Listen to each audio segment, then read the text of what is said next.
entendido y compartidos por todos. Presidente, sabemos perfectamente que está mal. La gran mayoría de los que estamos el día de hoy acá reunidos sabemos qué es correcto y lo que no es correcto. Sabemos lo que es ético y lo que es inmoral. Mentir, ocultando vínculos con empresas por cuestiones de oportunidad y conveniencia, es un acto inmoral. Más inmoral aún es responsabilizar a otros por nuestros propios actos. Y mucho más inmoral es culpar a un socio y amigo para salvarse a uno mismo. Hoy no juzgamos al gobierno de turno, mucho menos a una fórmula presidencial compuesta por el presidente de la República y sus dos vicepresidentes. Aquí no juzgamos al partido político que lo llevó a la presidencia de la República, menos aún a quienes apoyaron o se aliaron con el señor Kuczynski para lograrlo. Aquí, presidente, solo se evalúa a una persona, aquella que le mintió a todos los peruanos, aquella que puso su interés privado por encima del interés colectivo. Los enemigos de la democracia hablan de golpe de Estado parlamentario, y el día de hoy lo he vuelto a escuchar de parte de quien es el presidente de la República. ¿Cuál golpe de Estado, presidente? La incapacidad moral permanente es una causal de vacancia expresamente prevista en nuestra Constitución. ¿Cuál golpe de Estado, presidente? Hemos sido celosos guardianes del debido procedimiento, cumpliendo los requisitos previstos para cada acto y respetando los plazos señalados en el reglamento del Congreso. Sí, aquel reglamento que en anteriores parlamentos ha sido modificado y adecuado según las recomendaciones del Tribunal Constitucional. No pretendemos amedrentar a las instituciones públicas. Cumplimos y hacemos cumplir nuestra Constitución. Hemos revisado cada uno de estos argumentos desesperados. Lo único que refleja es algo paradójico.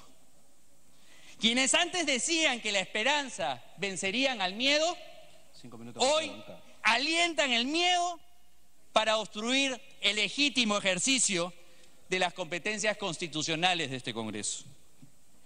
El actual mandatario dice que hay un asalto al orden constitucional, simple y llanamente porque no le gusta el procedimiento de vacancia por incapacidad moral previsto por nuestra Constitución.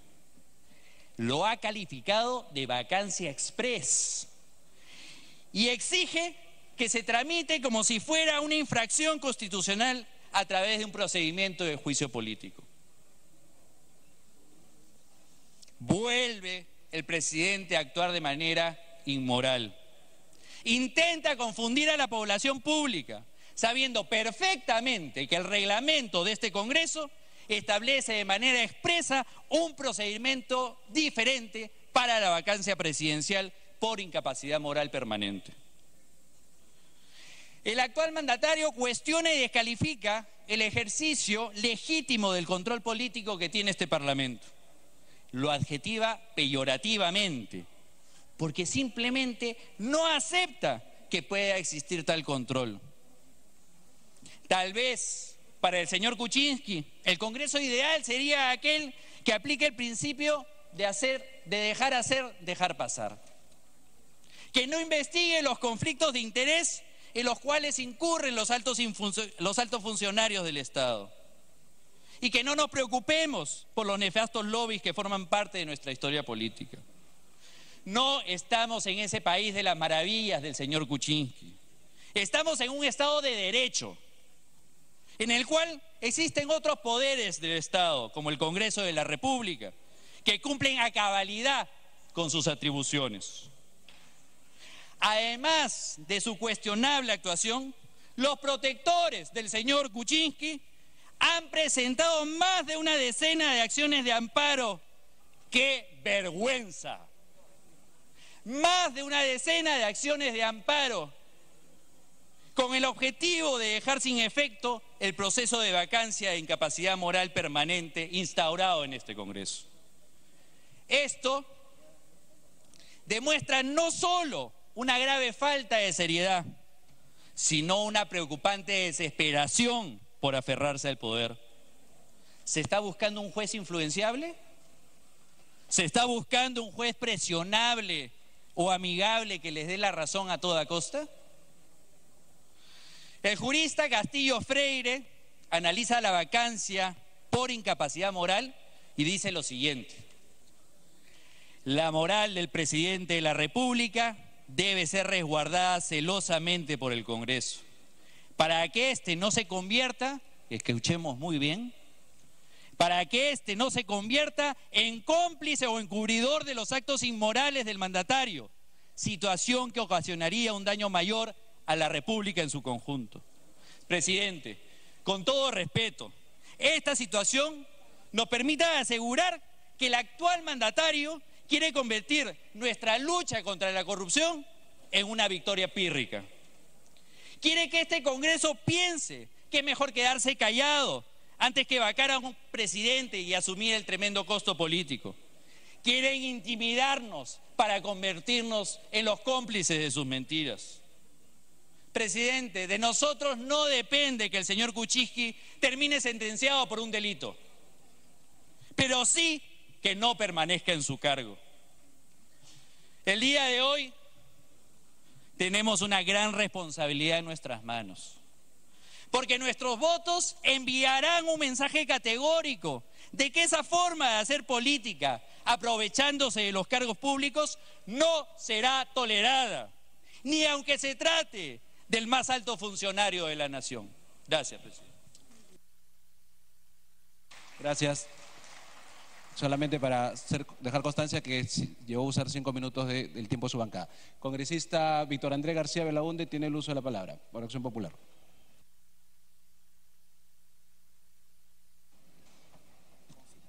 Saludo, presidente, la presencia de los amigos de la OEA que hicieron un papelón el año 2000. Vinieron a observar las elecciones y no cerraron nada. Saludo que hayan venido tan rápidamente, presidente. Yo les pediría que les acerquen un reglamento del Congreso para que se den cuenta de lo que estamos haciendo. Saludo también al señor Máximo San Román, amigo mío, que los acompaña feliz sentado con ellos. Yo quiero recordar al presidente Belaúnde aquí, porque lo han recordado muchas veces. Muchas veces lo han recordado y el propio Kuczynski lo ha recordado. El presidente Belaúnde era un exitoso profesional, gran arquitecto, había hecho colegios, el Colegio Belén, había hecho grandes edificios modernísimos de su época, el edificio Ferrán, había hecho grandes viviendas para gente también poderosa y a veces humilde, y dejé todo por la política.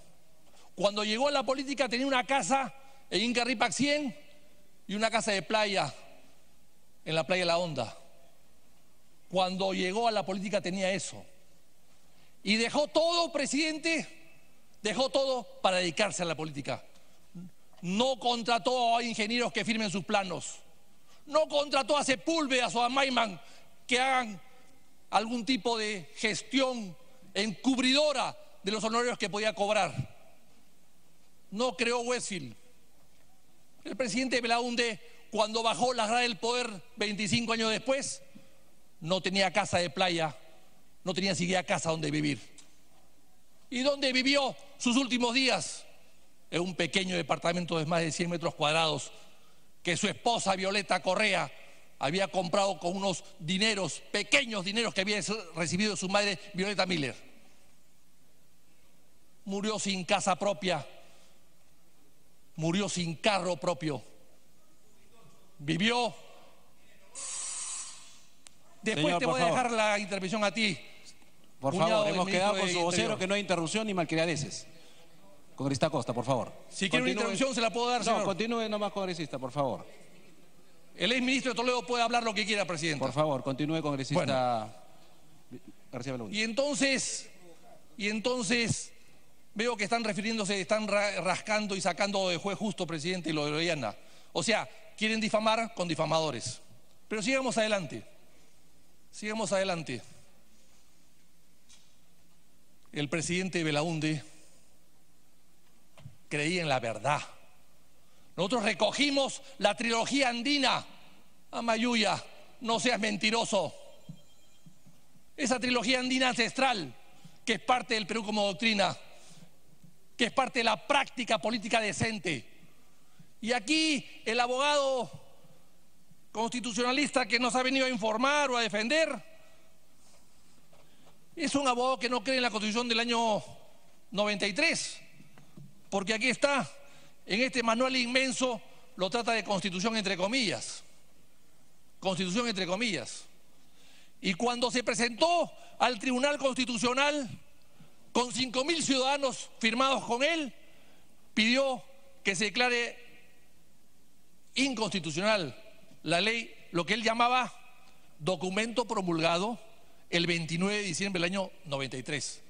Entonces llama la atención que justamente una persona que no cree en la Constitución venga a defender con la Constitución en la mano, que no cree, que parece un documento, simplemente un documento de los muchos que puede haber en una oficina, viene a defender al presidente de la República con un documento espurio. Pero sigamos andando, presidente. Claro, también el abogado, ya no sé citar, referirme a Condorito, como citó a Condorito, o a Raymond Arón. Hablemos de Raymond Arón entonces. Hablemos de Raymond Arón. Qué curioso, porque tiene frases diferentes. Raymond Arón decía, primero que no murió recientemente, murió en el año 83, pero Raymond Arón decía una cosa interesante. Decía, los políticos tienen que tener ambiciones, pero hay que saber controlarlas, administrarlas. Parece que Kuczynski tiene ambiciones, pero descontroladas. Pero decía algo más, el señor Arón decía, no podemos continuar mucho tiempo viviendo divididos entre el miedo a las armas misteriosas o a los milagros de la ciencia. No podemos vivir con miedo a que la bancada del frente vote en un sentido y la bancada promotora de la moción vote en otro sentido. O sea, no tengamos miedo a votar. No tengamos miedo a lo que puedan hacer los de al frente, que me interesa bastante poco, un comino. Lo que interesa acá es tu conciencia. Si crees o no en la verdad, si crees o no en el Amayuya, no seas mentiroso. Y el problema de la mentira, señor presidente, no solamente es por la propia mentira, la falta de ética de mentir, sino es el encubrimiento de actos indebidos que lo han enriquecido. Eso es mucho peor. A Nixon no se le juzgó solamente por encubrir lo de Watergate, sino por mentiroso. Y a Clinton casi lo dejan afuera también, no por las inconductas como Mónica Lewinsky, sino por no decir la verdad. Y igual ha pasado en muchos casos. Bucarán en Ecuador fue defenestrado en 24 horas porque se le acusó de loco. Y algo razón tenían los ecuatorianos en su momento. Y nadie llevó un certificado médico. Y así han habido muchas personas que han caído. Collor de Mello, Luyo, Carlos Andrés Pérez, por acusaciones del Congreso y han renunciado antes o durante o después. Y Dilma Rousseff hace poco, que sí es cierto que se demoró mucho porque hay dos cámaras, porque es un país federativo, Brasil, y hay dos cámaras, y por lo tanto demora más. Pero veamos, señor presidente, quién es Kuczynski. Lo dijimos en la campaña nosotros, y por supuesto toda la gente que ahora respalda a Kuczynski y acepta la mentira antes que la destitución. O sea, más vale mentir y seguir mintiendo que crear la supuesta inestabilidad de un gobierno porque se quita al presidente. O sea, ¿estamos hablando de un gobierno unipersonal? ¿Huesil es el Estado peruano? O sea, ¿Huesil es el Estado peruano? ¿El Estado peruano es Huesil? O sea, ¿estamos hablando de un régimen unipersonal? ¿O acá no hay instituciones acaso?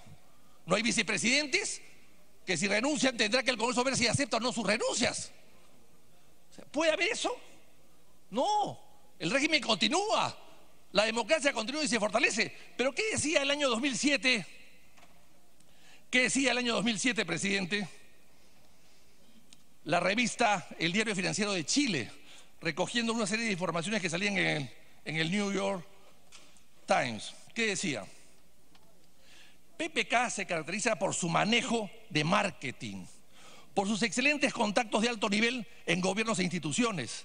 De la misma forma, señalan que su punto débil es gerenciar proyectos y que para cubrir esas carencias consigue a gente como Sepúlveda, que es un manager.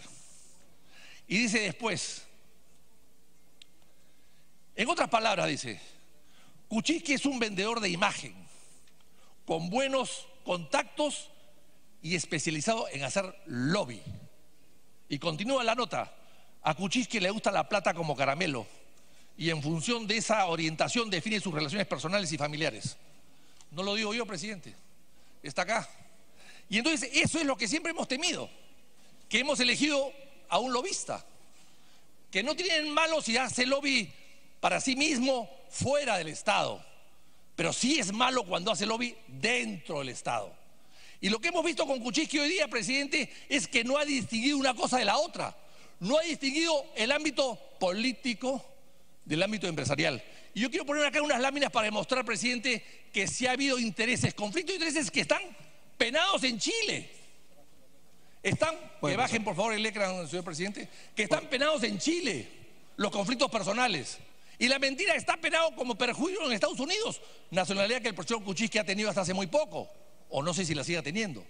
Entonces, son dos cosas aquí, el conflicto y la mentira, que son cosas que no se pueden aceptar de un jefe de Estado porque es deshonrar la institución presidencial.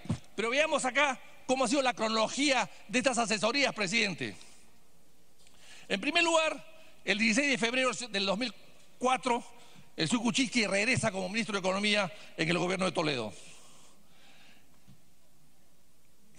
El 4 de marzo, 30 días después, se firma el acuerdo de asesoría financiera entre Odebrecht, el BCP y Westfield Capital. El BCP simplemente actuaba como banco de primer piso, no tenía ninguna intervención.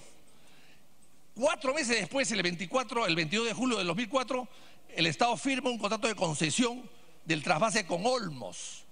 Lo firma PPK. O sea, PPK, Sepúlveda firma el acuerdo y PPK 4 meses después firma la concesión. El 26 de noviembre del 2004, Odebrecht y Westfield hace un reembolso de $10.000, que es un reembolso por gastos personales, a Sepúlveda. El 19 de mayo del 2005, presidente, 6 meses después, se firma el contrato de préstamo entre ¿quién? La CAF y la República del Perú. Acá el señor Morea no ha estado bien informado. La CAF y la República del Perú. Pero la CAF, la República del Perú, el Perú, a través de su república y su Estado. ¿Quién firma esto? Kuczynski y con un testigo de honor, Toledo. Y Enrique García, que es un boliviano, que es muy amigo del Perú como presidente y el presidente de Lambayeque, de la región Lambayeque. 6 días después se paga $20.000 Odebrecht a Westfield por el concepto de Olmos por una comisión fija. Ahí está el pago. Pero el señor Kuczynski hace poco a la señora Milagros Leiva le ha dicho lo siguiente, que es un servicio de banca, las asesorías que ha hecho, para levantar la cantidad de plata en los mercados. Pero el señor Sepúlveda, ¿dónde consigue la plata? ¿Consigue la plata en Tokio? ¿En Londres? ¿En Nueva York? ¿En Chile? ¿Dónde consigue la plata el señor Sepúlveda? Y acá habla de una comisión de 0.5 que coincide con los $780.000 que se le pagan a Westfield, de la cual la mitad va a la cuenta de Kuczynski. Es decir, estamos hablando mitad, half and half, como le gusta decir a los amigos de Choquehuanca. Me refiero de la calle de Choquehuanca. Entonces, $380.000, o sea, la mitad. O sea, con Sepúlveda se dividían el servicio, mitad. Pero vayamos al 6 de julio de 2005, presidente. Aquí está la CAF, el financiamiento de la CAF. ¿Quién es la CAF? la CAF es la Corporación Andina de Fomento que fue creada durante el gobierno de Belaúnde en su primer gobierno, creada por los países andinos, que luego se han incorporado otros países y otros bancos. Este préstamo, esta garantía de crédito parcial es por 28 millones de dólares, que se firman, insisto, 60 días después. Y acá está, dice la garantía parcial de la CAF, se agrega un crédito de una entidad multinacional, ya se ha aprobado un préstamo de 50 millones y otro préstamo de 77 millones a favor de la República del Perú. Sí, estamos hablando ya, presidente, entre los préstamos y las garantías de 155 millones de dólares. Ahora, y aquí está la garantía, acá se expresa bien la garantía, y en esa misma fecha que se firma la garantía, se firma el préstamo, ¿quién aparece en Caracas? Sepúlveda, aquí está su ficha. Primero viene a Lima y después siempre Sepúlveda venía a Lima y de Lima salía o a Caracas, en este caso, o a Miami. Pero, ¿quién es parte del directorio de la CAF? Ahí está, presidente. ¿Quién es parte del directorio de la CAF? El Perú es dueño de la CAF, uno de los dueños, uno de los países dueños y fundadores de la CAF. ¿Pero quién es director? Kuczynski. Kuczynski, director de la CAF. O sea, Kuczynski aprueba el préstamo, aprueba el endeudamiento, aprueba todo. Tiene una compañía que firma con Odebrecht unas asesorías que la maneja Sepúlveda, una empresa unipersonal, y luego él es director de la CAF. O sea, la puerta giratoria. Y finalmente, presidente, el 29 de diciembre del 2005 hay un depósito de Odebrecht, por supuesto, a Westfield y de reembolso de gastos de $10.000, pero se encuentra Kuczynski y Sepúlveda, viajan en las mismas fechas a Miami. Pedro Paro, PPK, lo hace como ministro de Economía a una reunión de empresarios con viáticos del gobierno, y Sepúlveda lo hace con los viáticos de Odebrecht. Y ahí están, los dos llegan el 28 de septiembre, uno y el otro el 29, y se regresan uno el 2 de octubre y otro el 3. Pero finalmente, presidente, para terminar esta secuela, porque el tema es muy largo, el 14 de febrero de 2006, antes de que se vayan el gobierno de Toledo, Decreto Supremo 014. ¿Qué dice este Decreto Supremo 014? Dice, es un contrato de garantía soberana, dice, decreta la aprobación del otorgamiento de una garantía del gobierno nacional para asegurar los pagos contemplados en la cláusula 14 del contrato de préstamos de servicios de agua por la cantidad de 401 millones de dólares. Ahí está el trasvase del agua.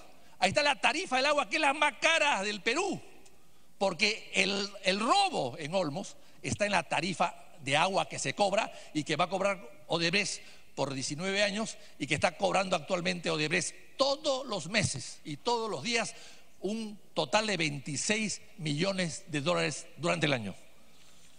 ¿Y esto cómo se llama, presidente? Entonces, mentiras han habido muchas. Como mentira se dijo también en la campaña que había una carta de Pedro Pablo Kuczynski del 8 de junio del 2006, cuando era presidente de los Estados Unidos, a un banquero que acaba de fallecer, distinguido, recomendándolo para hacer negocios en Venezuela por 60 millones de dólares. Se dijo la carta de Pardo Mesones, se dijo que la carta no la recordaba, él lo dijo que no la recordaba, después dijo que sí, que no tenía importancia, y al final finalmente dijo que la carta era falsa. Entonces, de falsedades en falsedades no podemos seguir. Y hoy día ha llegado a la Comisión Lavallato otros depósitos de Wellfield, 5.142 el año 2006, y el 2007 300.000, el 2007 361.000 y el 2007 también 361.800, o sea, 4 depósitos que suman casi $1 millón. Es decir, esto es lo que ha llegado, presidente, y por lo tanto el problema es que tenemos un presidente que no discierne. Tenemos un presidente que no distingue una cosa de la otra, que cree que es normal hacer asesorías cuando uno es ministro de Estado. Con ese criterio, presidente, aceptemos que todos hagan asesorías cuando son funcionarios públicos, los alcaldes, los gobernadores, los parlamentarios. Eso es inaceptable. Eso es inaceptable. Y finalmente, presidente, yo quisiera decirle lo siguiente. El gran premio Nobel de Literatura, García Márquez,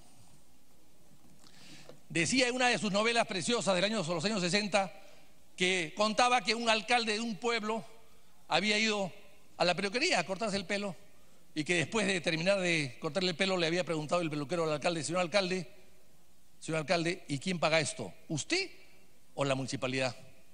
Y el alcalde le dijo: es la misma vaina. No, pues, no es la misma vaina. Las vainas son diferentes. Una cosa es lo público, otra cosa es lo privado. Y no podemos tener un presidente de la nación que personifique la mentira, a Mayuya. No puede personificar la mentira del presidente de la República. Tiene que personificar los valores, los grandes valores republicanos, la ética, la moral. No podemos aceptar que el presidente mienta y oculte sus negocios, que han sido todos bancarizados en buena hora, pero hay muchas maneras de cobrar favores, granjerías, privilegios por la cuenta 2 y a través de un banco y de la SUNAT, pero igualmente son nocivos para el Perú. Haz algo que no podemos aceptar, presidente. Gracias. Gracias, por favor, gracias. Tiene la palabra el congresista Alberto Quintanilla, Nuevo Perú, 5 minutos primero. Gracias, señor presidente. Por intermedio de usted, un saludo a toda la representación nacional. Señor presidente, la situación que atraviesa el país es de una crisis de régimen, una crisis de la institución presidencial y un cuestionamiento severo al actual presidente de la República, Pedro Pablo Kuczynski. Pero yo quiero advertir, señor presidente, que este problema de la corrupción, y lo he dicho ya en reiteradas oportunidades, tiene una matriz, un origen, y es precisamente el orden y el diseño constitucional que tenemos desde la Constitución de 1993. Y tenemos que decir una y otra vez, porque ese es el tema de fondo, señor presidente. No porque en esta oportunidad podamos encontrar a una persona que ha delinquido o presuntamente delinquido y ocupa la presidencia de la República, lo vamos a sancionar, vamos a hacer santos o vamos a exculpar al resto de implicados también en toda la lacra de años y décadas, señor presidente, que se ha saqueado a nuestro país. Todos hemos tenido la oportunidad de leer ese libro del señor Quirós respecto a la corrupción en el Perú, y vamos a ver dramáticamente cómo gobierno tras gobierno, año tras año, se han saqueado los bienes nacionales en beneficio de intereses particulares, en perjuicio de la población. Esa práctica delictiva, señor presidente, de confundir lo público con lo privado, de no separar, como debiera ser un orden liberal constitucional, los negocios particulares de la administración del Estado, eso está plasmado, señor presidente, cuando se privatiza la función del Estado y se le entrega a los privados para que ellos se regulen y puedan fijarse las normas, puedan controlarse entre ellos, puedan supervisarse entre ellos, para terminar multiplicando por varias veces